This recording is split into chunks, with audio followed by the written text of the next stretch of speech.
कुमार आर्यन की धमाकेदार प्रस्तुति म्यूजिक बाय विनय शर्मा। देवला सकारे लइका ली हंस तोरा के खरे खरे खरे खरे खरे खरे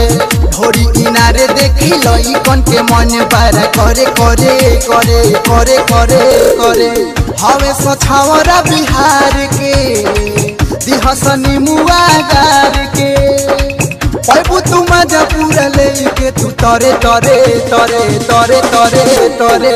देवला सकारे लइका ली हंस तोरा के खरे खरे खरे खरे खरे खरे खरे खरे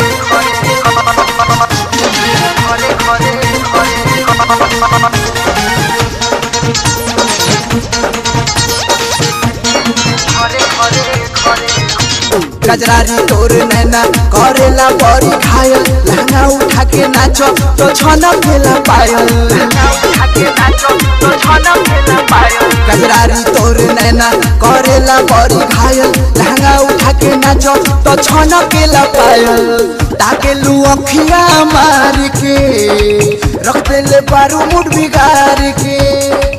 एही से बुढ़ावा के लार देखो झरे झरे झरे झरे झरे झरे देवला सकार लइका ली हंस तोरा के खरे खरे खरे खरे खरे खरे खरे खरे खरे खरे कुमार आर्यन की धमाकेदार प्रस्तुति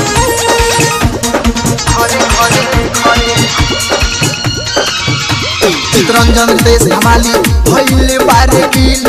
तोरे तारे खाना के दूरी दी है सील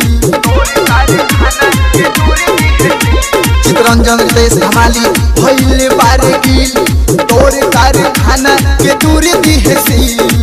कहत बानी अभी प्यार से मिल तू मौलिक के कार से याद तू जाके कर दू अपना घरे घरे घरे घरे घरे घरे देवला सकार लइका ली हंस तोरा के खरे खरे खरे खरे खरे खरे